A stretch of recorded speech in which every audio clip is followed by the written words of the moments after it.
আবু জাহেল তার একজন ইহুদি কর্মচারীকে নিয়ে খেজুর গাছ থেকে খেজুর পারল, বস্তা ভরা খেজুর। আল্লাহর নবী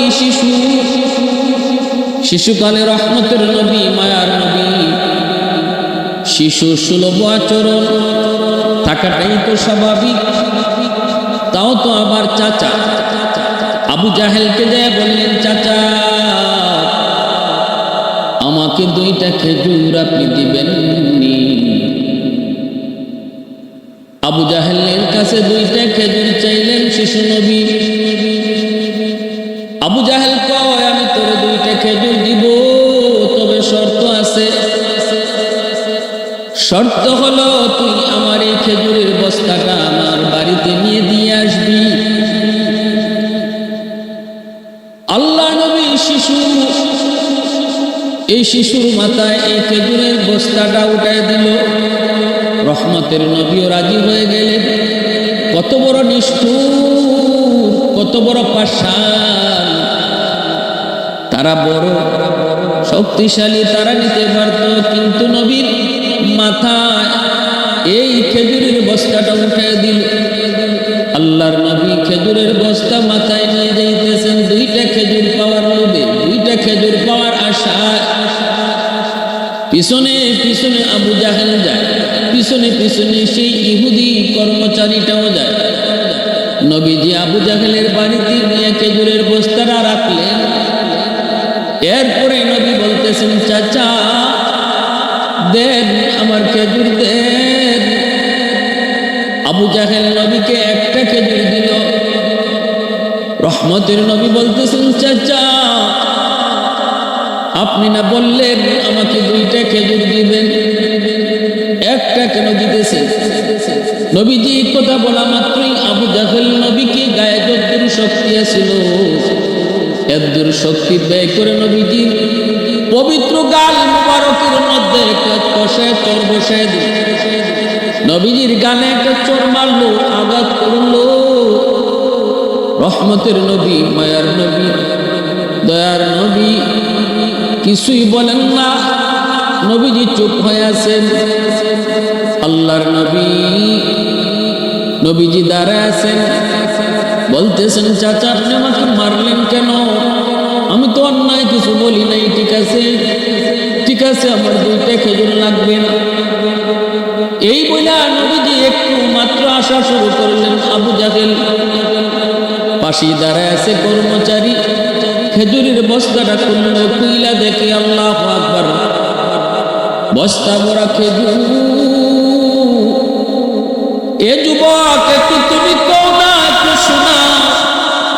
দুস্তরে মারবে আর দোস্ত তাকায় তাকায় দেখবে, হয় না। আল্লাহ পাকের অ্যাকশন শুরু হয়ে গেল।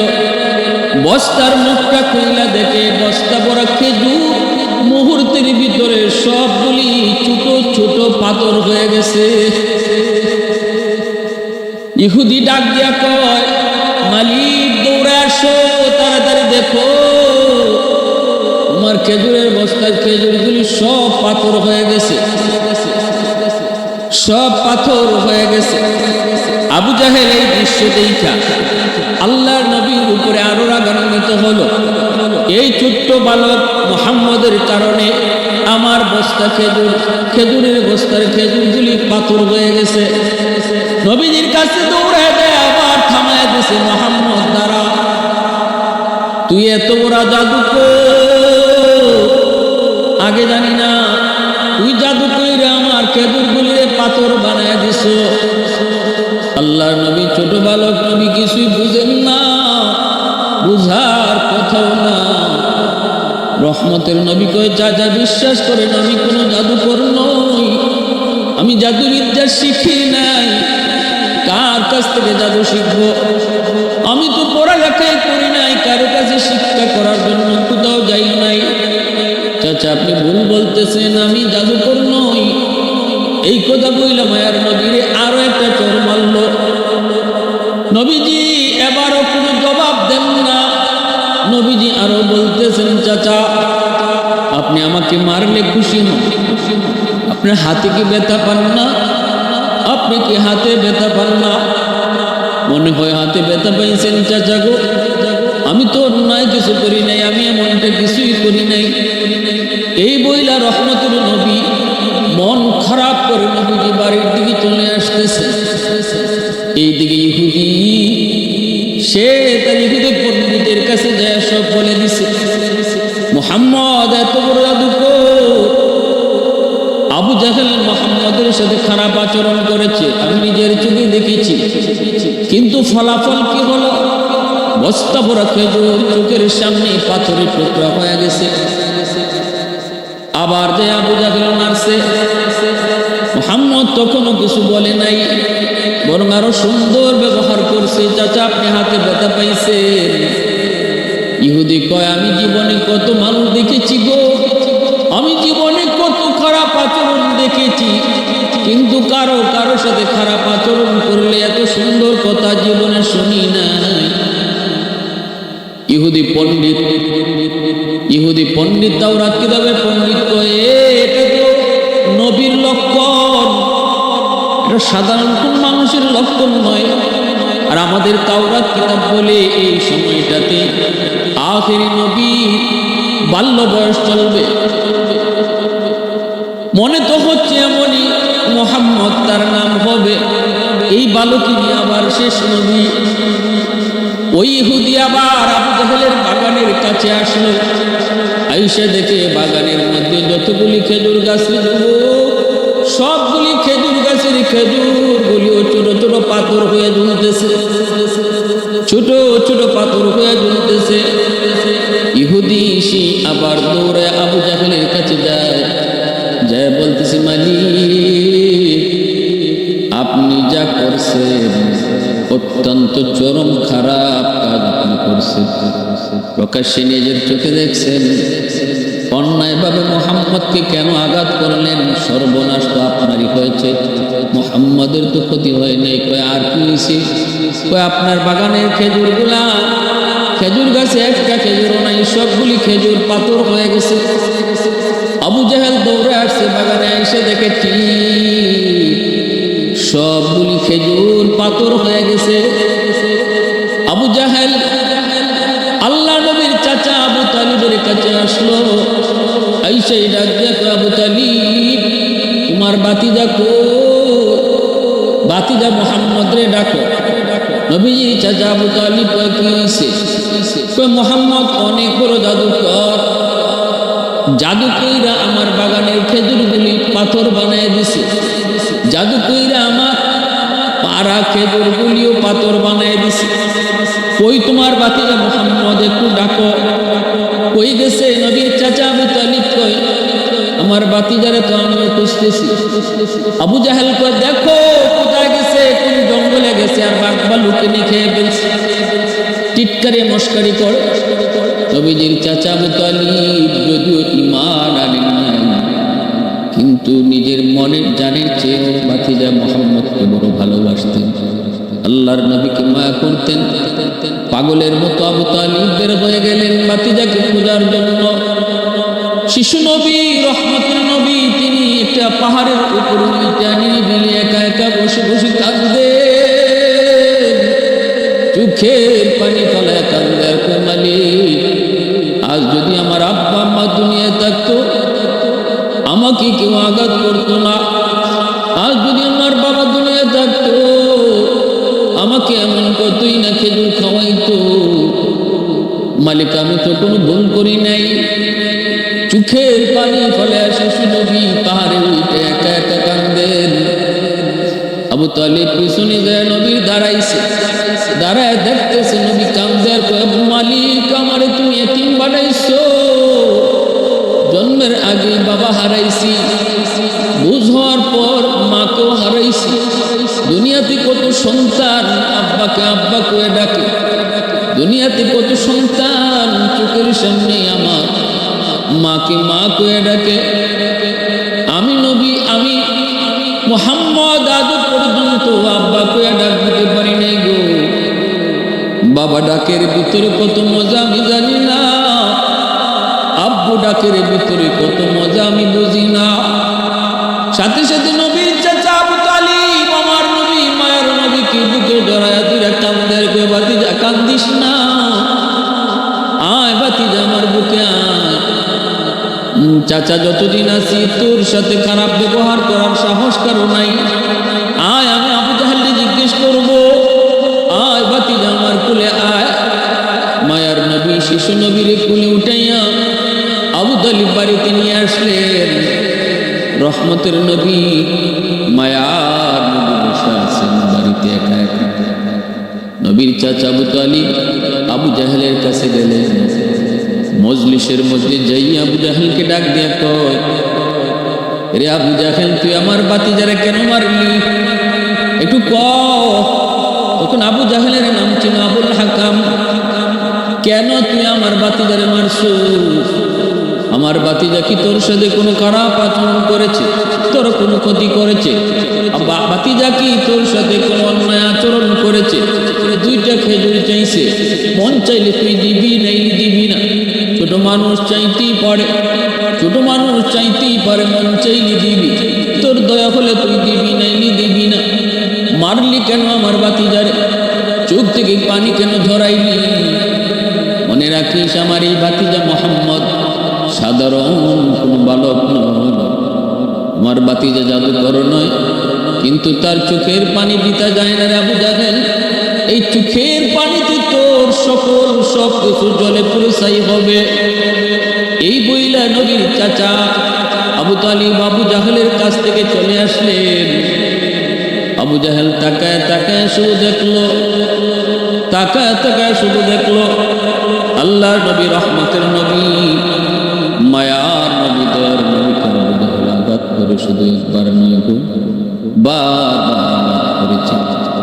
রহমতের নবীকে এমন আঘাত করেছে, আল্লাহর নবী কালেমার দাওয়াত দেওয়ার সময় আবু জাহেলের কাছে যখন দাওয়াত দেন, আবু জাহেল নবীর মাথার মধ্যে আঘাত করে রক্ত ঝরায় দিছে।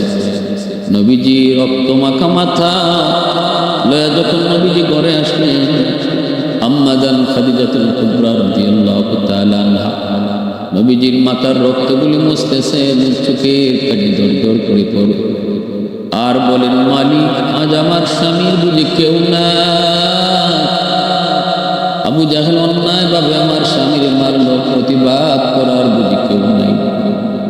এইদিকে নবীর চাচা আমির হামজা, তখনও তিনি কালেমা পড়ে মুসলমান হন নাই, শিকারী ছিলেন, হরিণ শিকারে বের হয়েছে। একটা হরিণ আজকে পান নাই, একটা তীর মাত্র বাকি আছে। শেষমেশ একটা হরিণ পাইলেন, তীরও একটা, হরিণও একটা। নবীর চাচা আমির হামজা তিনি এইবার তীরটা ধরলেন, হরিণের দিকে মাত্র মারবেন, সাথে সাথে মালিক হরিণের জবান আল্লাহ খুলে দিলেন। হরিণ ডাক দেয়া কয়, এ হামজা আমাকে তীর মাইরা তীরটা নষ্ট করো না, এই তীরটা আবু জাহেলের জন্য রাখো, কারণ তোমার রক্তের ভাতিজা মুহাম্মদের মাথায় আবু জাহেল আঘাত করে রক্ত জড়ায় দিছে। এরে হামজা একটু কম, মুহাম্মদের রক্ত তো তোমার নিজের রক্ত, একটু কি মায়া লাগে না? একটু কি দয়া লাগে না? একটু কি দরদ হয় না? কথা শোনা মাত্রই আমিরে হামজা তীর আর মারলেন না। হরিণে মুহাম্মদের পরিচয় শোনায়, হরিণে নবীর পরিচয় শোনায়। আমিরে হামজা অবাক হয়ে দৌড়ে বাড়িতে আসলেন। এসে দেখেন আম্মা জান খাদিজাতুল কুবরা রাদিয়াল্লাহু তাআলা আনহার কোলে নবীর মাথা, আর আম্মা জান কাঁদতেছেন, বলতেছেন, আজ বুঝি আমার স্বামীর কেউ নাই। আমিরে হামজা ডাক দেয় কই, খাদিজা কান্দিস না, এরে মুহাম্মদের বাতিজা হামজা এখনো মরে যায় নাই, যায় নাই। হামজা এখনো দুনিয়ায় জীবিত। আমার বাতিজারে যে মারছে তার বদলা কি হয়েছে বাতিজা বল। নবীজি কই, চাচা আমি বেশি কিছু বলি নাই, কালেমার দাওয়াত দিয়েছিলাম, এর জন্য আমার অপরাধ। আমার নবীর সমবয়সের বলেন আমিরে হামজা, যদিও চাচা বাতিজা কিন্তু বয়স সেম সেম, ছোটবেলা একসাথে খেলাধুলা করে বড় হয়েছেন, একসাথেই চলছেন, এজন্য বাতিজার প্রতি মায়া দরদও বেশি। কিন্তু আমিরে হামজার নেশা ছিল শিকার করা, এইদিকে নবীর কালেমার দাওয়াত দিতে যায় কি কইতেছে খবর রাখতেন না। জঙ্গলের হরিণ যখন আমির হামজারে পাঠায় আর বুঝতে বাকি রইল না আমার ভাতিজা সাধারণ কোনো মানুষ নয়, আল্লাহর পয়গম্বর। আমির হামজা তলোয়ারটা নিয়ে আবু জাহেলের বাড়িতে গেলেন। যা দেখেন আবু জাহেল রঙ্গমঞ্চ তৈরি করেছে, বন্ধুদেরকে নিয়ে বসা, আর শুধু বলতেছে মুহাম্মদের মাথা ফাটে আইছি, হাসি তামসা করে। ঢুকতেই আমির হামজা একটা হুঙ্কার দিলেন, এ আবু জাহেল থাম থাম, রঙ্গ করা প্রয়োজন নাই, তুই আমার ভাতিজারে কেন মারছ? এরে তুই কি জানোস না এটা কার ভাতিজা? তুই কি জানোস না মুহাম্মদের রক্ত আমার রক্ত? আর তুই কি আমি হামজারে চিনোস না? ভালো কইলে তুই চিনোস, কেন মারছ? তাড়াতাড়ি কর। আবু জাহেল কয়, হামজা একটু ঠান্ডা হও, শান্ত হও, একটু তোমার বুঝায় কই। কিন্তু নবীর চাচা আমি হামজা কয়, শান্ত হওয়ার সময় নাই, দ্রুত বল, কেন মারছ? আবু জাহেল কয়, বাপ দাদার ধর্ম চাইরা নতুন ধর্মের দাওয়াত দেয়, কি করবো একটু কও। সাথে সাথে আমির হামজা তলোয়ার দিয়ে আবু জাহেলের মাথার মধ্যে ঠাস করে বসায় দিলেন। যেইভাবে নবীর মাথায় মারছে এইভাবে আমির হামজা আবু জাহেলের মাথায় মারলেন। পিনকি দিয়ে রক্ত বের হয়। সাথী সঙ্গীরা আবু জাহেলের চেলা চামড়ে মরা দাঁড়ায় গেছে হামজারে ধরবে। এমনি আবু জাহেল ডাক দিয়ে কয়, থাম, তোরা কেউ উঠবি না, হামজার গায়ে কেউ টাচ করবি না, কারণ হামজারে তোরা না চিনলো আমি ভালো করে চিনি। আগুন যদ্দূর আছে অদ্দূরই থাকতে দে, বাড়াবি না। হামজার গায়ে টাচ করে আগুন তোরা বাড়াইস না, আমি বিষয়টা বুঝতেছি। এ হামজা একটু ঠান্ডা হো ভাই, একটু শান্ত হো। কেমনে বাপদাদার ধর্ম সাইরা নতুন ধর্মের দাওয়াত দেয়, এজন্যই তো আমার গুসা উঠছে। আমির হামজা কয়, তাহলে শুনে রাখ, ইসলাম ধর্মের দাওয়াত দেওয়ার অপরাধে যদি আমার ভাতিজার গায়ে তুই হাত উঠাইতে পারবি, তাহলে আজকে তুই জেনে নে, তোর সমস্ত চেলাগুলার সামনে আমি ঘোষণা দিতেছি, আজ থেকে মক্কায় শুধু আমার ভাতিজা একটা না, আমি চাচা হামজাও আজ থেকে কালেমা পড়ে মুসলমান হয়ে গেলাম। ওয়াহদাত কি হিফাজত नहीं बेकुवत बाजू, वहदत की हिफाजत नहीं बेकुवत बाजू, आती नहीं कुछ काम हाकले खुदा दा, ऐ मर्द खुदा तुझको कुवत नहीं हासिल, जा बैठ किसी गार में अल्लाह को कर याद, जा बैठ किसी गार में अल्लाह को कर याद, ये सच है कि बातिल की तरफदार नहीं हम, गद्दार न समझो हमें गद्दार नहीं हम, फूलों की तरह नरम मिजाज अपना है नाजो, हम तीर नहीं नेज़ा व तलवार नहीं हम, हम तीर नहीं नेज़ा व तलवार नहीं हम। এই আবু জাহেল আমার রসুলকে একবার দুইবার অসংখ্যবার আঘাত করেছে। বদরের যুদ্ধে আল্লাহ পাক অত্যন্ত